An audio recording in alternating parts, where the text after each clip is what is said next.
welcome back to the channel. So today I wanted to share with you why I don't think I'm a hater, even though some of you call me a hater, and what I think Dodge could have done to make this last 3 days go a little bit better than it did.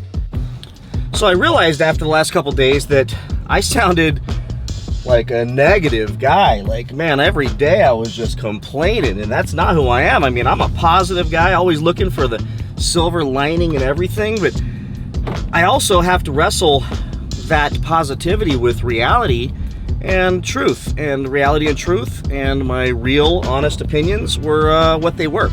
So I don't regret sharing those with you. But I thought that, you know, it's one thing to complain, and I always tell people when they complain, it's like, look, if you're coming to me to complain about something, then tell me how you would have done it better. And if you've got better ideas than I have, I'm all about learning. And although I do realize that Stellantis is not going to call me up and say, look, let's do a redo with your opinions, I do think you all deserve to know how I think it could have went better, and also address the belief that they couldn't have said anything that I would have liked, meaning they could have rolled out anything and I would have been negative.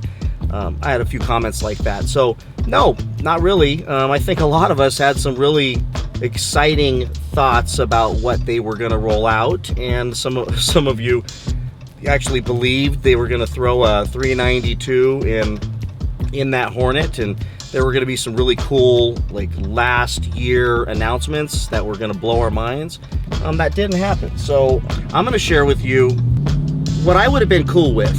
And I think I'm pretty reasonable in my request or this expectation. And I think many of you will agree with me. And if not, you will most certainly tell me in the comments section. But first, I got to go grab something to eat, and then we'll start this video.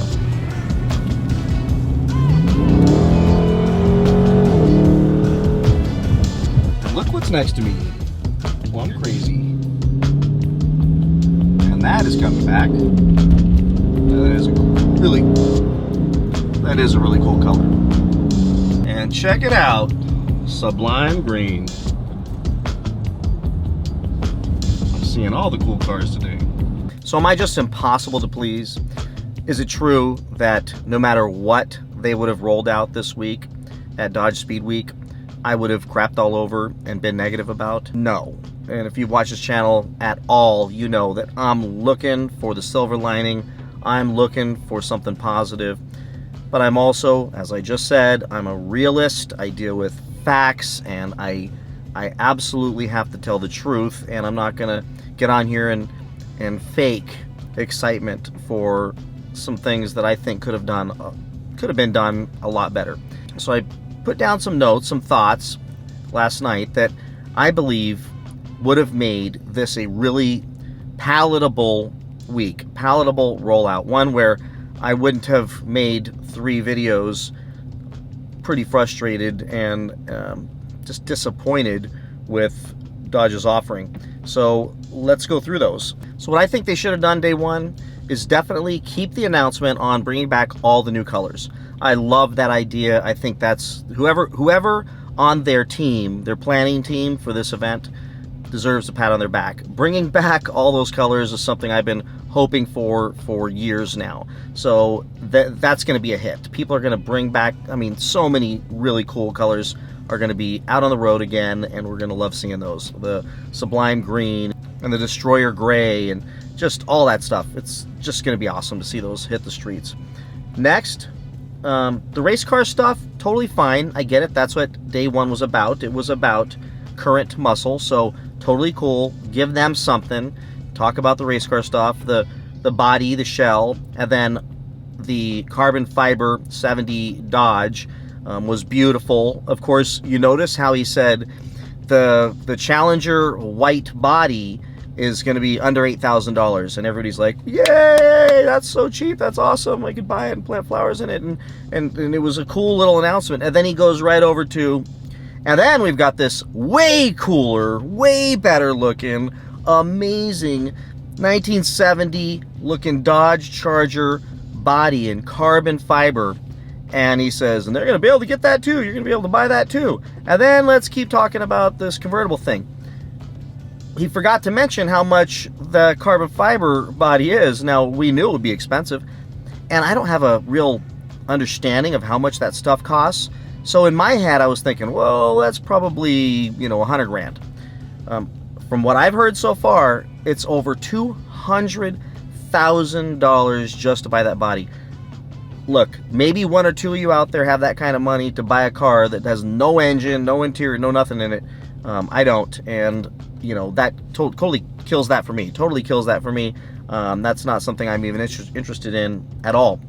So he left that out. Like, why not just say, and that's gonna be 200 G's. So if you really want to go big, go big. At least it's available. Like 99% of us will have nothing to do with that thing, and very few people are going to buy it. Because think about that, after you buy the body, then you got to do everything else to it. So could you end up at a, I don't know, $300,000, $400,000, $500,000 car by the time you're done? It could happen. They shouldn't have rolled out the convertible option. I think whoever had that idea in the meeting room when they were planning this event, that person should be fired, or maybe a mild paycheck reduction, or maybe he should skip the next few meetings.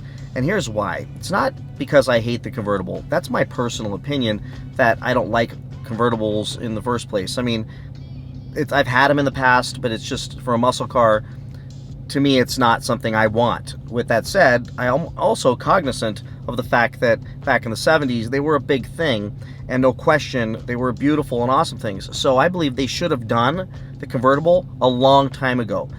So my issue isn't as much that they have a convertible, it's that it's aftermarket. And it's aftermarket from a company in Florida.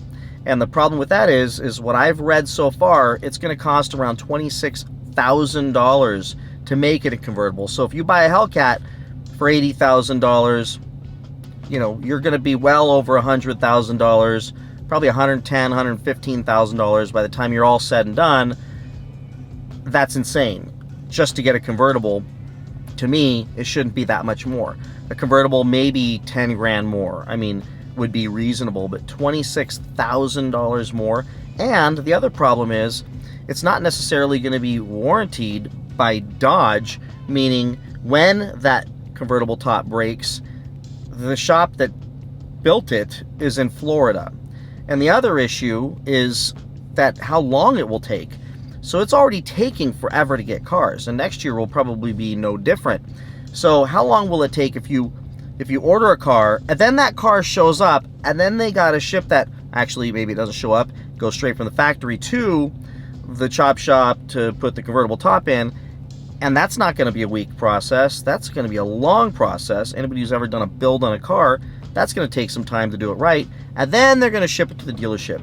So could it take 6, 8, 9 months to end up seeing your ordered convertible in that period of time? Orders for whatever news coming out is rolling out. So why roll anything out that is just going to extend the period of time to receive your car in the first place and jack the price way up? It seemed like a gimmick. It's something that it's like filler. They needed something to put into day one. Next, absolutely love that they brought back the Durango Hellcat. As you know, if you watch the channel, I was this close to buying one, and my wife didn't like it, didn't want it, and that's unfortunate. I'm going to take another run at her because I would love to have her in one of those, and maybe I can get her there. Let's be honest, it's probably not going to happen, but I'm still going to try. So I'm glad they brought that. What I wish they would have done, which would have made day one wildly exciting, headlines all across the planet, would have been offering it in a red eye and offering it in a jailbreak version where you can mix and match all the colors and everything. For this last year, to throw that in, could you imagine? I do hope that they let you get the Durango Hellcat in all the wild colors, which would be awesome. Could you imagine a sublime green Hellcat Durango? Like, that would be just awesome. So I think they did really good with bringing that back, but they should have made a red eye, should have made a jailbreak, but they didn't. So I think they fell a little short on that. That would have just taken it over the top. It would have been pretty easy for them to do as well. Then when they announced the 7 special cars going to high volume dealerships that you're gonna be able to buy if you're able to track them down at those dealerships, it would have been cool, and I think really smart, had they revealed one of them, so we could get kind of the vibe that they're going for, the gist of what they exactly mean, because he didn't explain a whole bunch, so we have to guess based on the writing on the covers and stuff and the shapes and all that stuff. We had to guess. So if they would have unwrapped one of them, that would have been cool. It would have been like a cherry on the top of day one. Just make that day spectacular. But to say, hey, we've got something and we're going to tell you about them later, that's like me saying, hey, I got to tell you something. I got to tell you something real quick. Really important. I got to tell you something. Nah, forget it. Imagine how much you hate that guy when he does that to you. Well, that's kind of how he intentionally left us all feeling and didn't give us enough to fill the hole that was left there. So, and lastly, in day one, I really wish Tim would have got up there and said, and imagine the standing ovation, the worldwide standing ovation he would have gotten if he would have said, and after announcing all this stuff, the high volume dealers are going to get these special 7 cars, and you're going to be able to order your car, your regular, Hellcats and Scat Packs and RTs and all that stuff as normal from your dealership. But we're going to do pricing protection, guaranteed pricing, no markups, and we're going to severely penalize dealers that stick huge markups on you.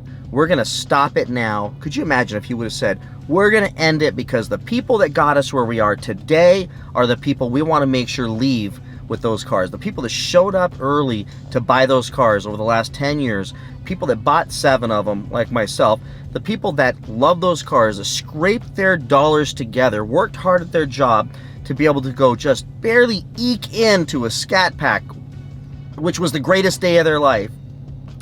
Let's make sure those people can get their hands on this final year. Could you imagine how we would feel? And it's a great way to send us off, because if you know you're going to kick us to the curb the next few days, take day one to say, thank you, I love you, thank you for being loyal for so many years to the Dodge Charger and Challenger models. Thank you so much, and for that reason, we're going to end these markups so you can get your hands on them. I would be like, thank you. That is so awesome, because there are so many people next year that are going to get priced out all throughout the year at dealerships who this is their last chance to ever get a brand new one, to have the experience of getting the keys to a brand new one of these things.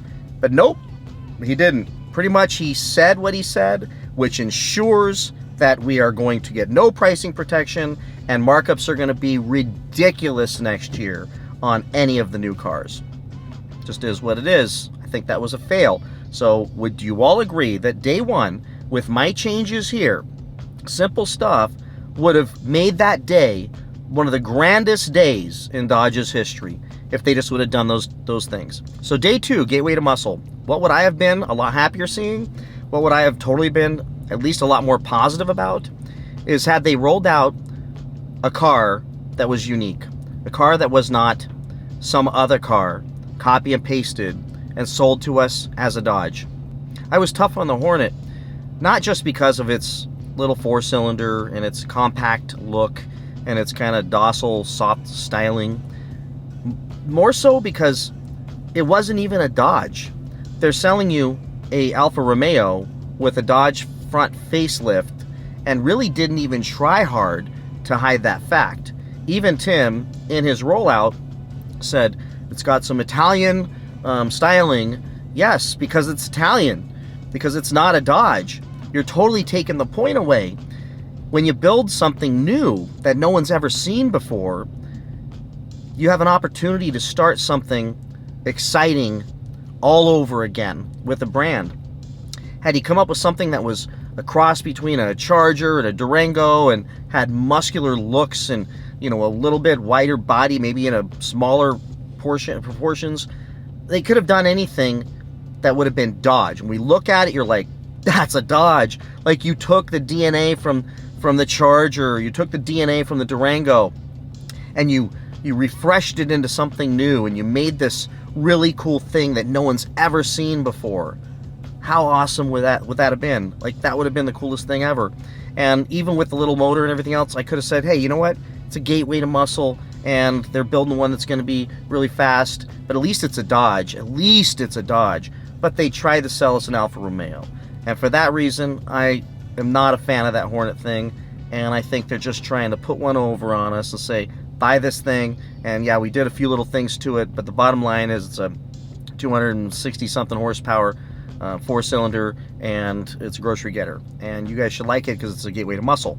And by the way, the other issue I have is the GLH, you're not even going to be able to buy it at the dealership. So you can go into the dealership and get the two versions, the GT and the RT. They'll be there, and you can order them. But if you want the GLH that goes like hell, then that's through the direct connection. I don't know how that exactly works, but I imagine you're going to order the car, and then you're going to select all these very expensive options, and then they're going to ship it direct to one of the power brokers or whatever and have all this other stuff done to it. I can only imagine how expensive that's going to be, and I can only imagine that we're probably going to be scaring $50,000 or $60,000 and still have a car. Maybe it gets to 300 horsepower. I mean, that's not bad, and I'm almost okay with saying that's a gateway to muscle. But we're not going to see many of those because I believe they're going to be priced through the ceiling, and they're not going to be something you could walk in and go, wow, I really want that one. Like when I bought my wife's X3 M40i BMW with the fancy exhaust and all the cool stuff on it. It was there, and I just bought it there, and it was the upgraded, faster, sporty version with the loud exhaust and the cool wheels and everything else. It was there. I didn't have to say, okay, I want that, and then go send it off the direct connection. And by the way, there's 100 other people waiting for their cars to get done, so yours will be done in 6 months. So we're not going to see many of those, and that's why he didn't talk about that thing that much. So now let's talk about what I would have done differently on day 3, which is next gen muscle, the next generation of muscle. So first, I love that they went back to the old Dodge Charger and they went back to a 2-door.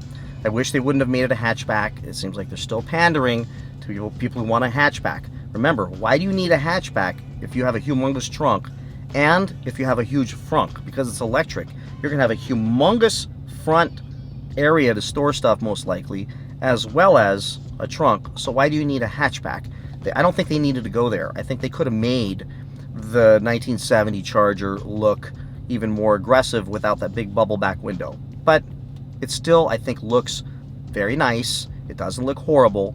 But I do wish they would have brought out an actual production model. I'm telling you, that was a concept car, which means whatever was powering that thing in that circle was probably some mice on some wheels, because it wasn't a final rendition of that car. It was a concept car. So you could tell it was a concept car. You could tell that the windows probably were fixed. They probably don't go down. You couldn't really see the window sills. All that stuff is indicative of a concept car, and I wish they would have just brought out and said, this is what it's going to look like in 2024. We've finalized it, maybe 1 or 2 small tweaks, but this is what it's going to look like. Don't bring out a concept car and leave me wondering how much of that's going to make it to the actual streets once you actually build this thing. I believe it would have been better had they shown up with some specs and told us what's the 0 to 60, what's the horsepower going to be, give us some pricing on the car, tell us when the car is actually going to be available. I don't know, maybe I missed it, it's possible, but I didn't hear him say it's a 2024, it's next generation muscle. I didn't hear him say, in 2024, you'll be able to buy this car and be driving it around the streets. That would have been a big thing to say. And like I said before, I work for a humongous company, and we don't get up and say things or leave things out on accident. We're very deliberate. I'm telling you, he was very deliberate. I believe there's a chance we don't see that thing even in 2024. You figure we don't know how much development they've done up to now, and we certainly don't know if they're going to be able to have this thing ready to get ordered and on the streets by 2024, because that's going to go by really fast, especially with some limited supply chain issues still in place and having to pump out all these little Hornets and all these Dodge Chargers and Challengers and everything for the last year, and they're going to go and still build this car while pumping $100 million into a North American plant to build the 4-cylinder turbo motor. I mean, it seems like they've got a lot on their plate to be delivering an electric car by 2024. And I don't think he was specific about that. He left a lot of things out, a lot of things for us to be questioning. And I believe it was completely intentional to leave him a back door, to leave them a back door to be able to kick this thing down the road a little longer and just keep selling little Hornets out there to everybody. And just imagine if he would have said with the pricing, and all this, our base price car is going to be starting at $60,000 or in the $60,000 range. We would have been like, right on, you know, even though I'm not an electric car guy, at least it's somewhat affordable for people to get into it. But he didn't say anything. Part of the reason why I believe this is I don't think they're going to make these things in big bulk. He did mention direct connection. He was strategically omitting lots of information, meaning these cars could end up being really, really expensive. We already know that they are. You think a Tesla Model 3 or Model Y is still going to price in $65,000 range, and it's a little tiny car. So how are they going to build this amazing looking thing with all this technology and make it affordable? He didn't talk about that. So I think this is probably going to be a rich guy car. I hope I'm wrong, but think about it. It's probably going to be really expensive to get into, even with the 9 different versions.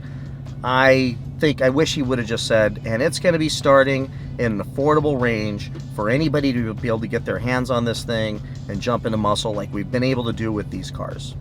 And next, I just wish they wouldn't have tried to push gimmicky stuff on us. The word gimmick is the perfect description of the fake engine sounds.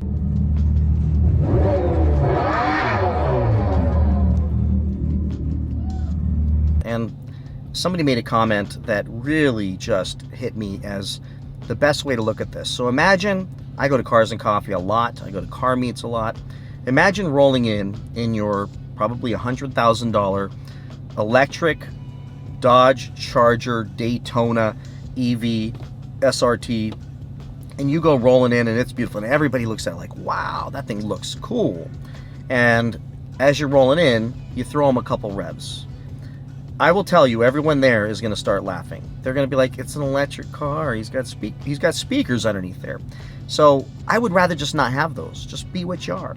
So that seems a little gimmicky. The shifting transmission thing that he was talking about, multi-transmission, whatever it is, that is a little gimmicky. I don't think we need the gimmicks. Just build an amazing electric car.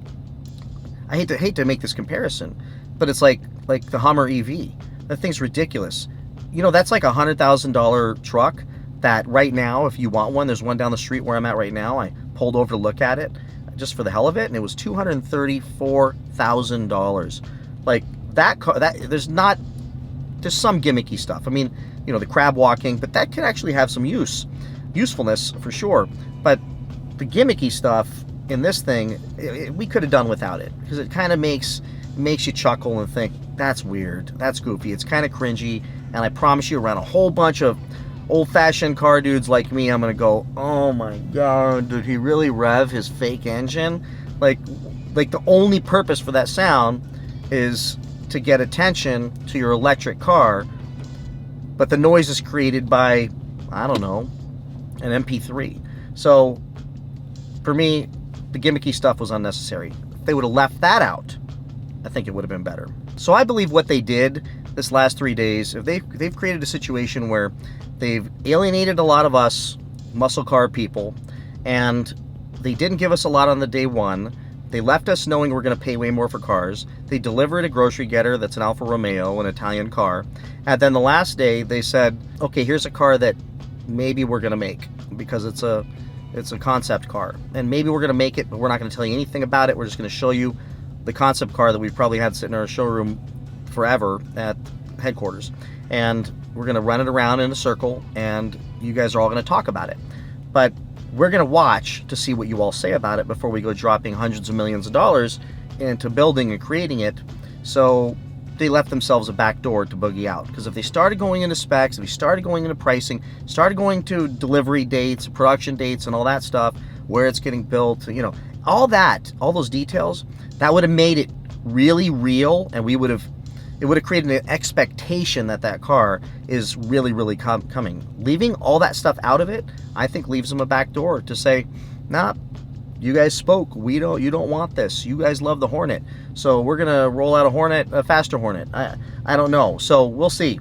So they put themselves in a situation for their customer base to either love or hate on them, without even knowing whether or not the car will ever come, or when it will ever come, if it will ever come, and what the heck it will be when it comes. So that seems like a lot of energy to send out that kind of vibrations into the world, which there's a lot of controversy out there around this thing for sure. So let's talk about the certainty they did give us. The only certainty they gave us was that there's 2 Hornets you're going to be able to buy, and 14,000 people ordered them. Good for them. The only certainty we got. And we got a goodbye, kind of a weak goodbye to our favorite cars the day before. So we got goodbye here, lots of uncertainty, this is going away, and by the way, you're going to pay ridiculous markups, and you may not get these cars because they're going to be shipped all over the country to different places. Lots of uncertainty. The next day, total certainty. You're getting these 2 models rebranded, facelifted Alfa Romeos. You're getting those, period. Here you go. For sure, that's certainty. No problem. Tell us what the specs are, when it's coming out, when you can order them. Everything, gave it all 100% certainty. And then, the next day, no certainty. Here's a concept car. We're not going to tell you anything else about it. So, you know, uncertainty, certainty, uncertainty again. It seems like if I sum up the 3 days were selling Hornets. That's what that was. That was a 3-day, let's sell some Hornets event. I'm not whining and crying. I know it sounds like I am. Big business has to do what they need to do to make money, but I'm just sharing you my honest feelings that I'm probably done with my jailbreak. I'm gonna get my jailbreak unless they watch my videos and pull my allocation because they hate me. But I'm gonna sit on that thing and I'm gonna enjoy it. I'm gonna watch everything else take place out there in the world, because this last 3 days was a big, humongous, gigantic sales pitch, evidenced by the outcome. And they were very proud to say, we pre-ordered 14,000 of these things. So they accomplished what they set out to do. And let's check their stock price right now. So their stock price, it's up just a little bit, but it's up, and that's a good thing for them. That means it was a successful week. They sold a whole bunch of Hornets, and there's a ton of profit built into those little Hornets, and so they're very happy with the outcome. And they're getting rid of all of us, and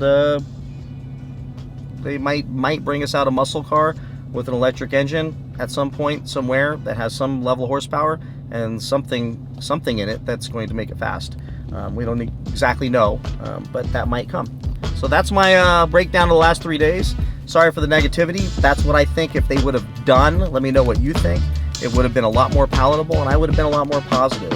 With that, everybody, I appreciate you watching my videos. Please like, subscribe, comment, stay motivated, and I'll see you in the next one. Bye-bye.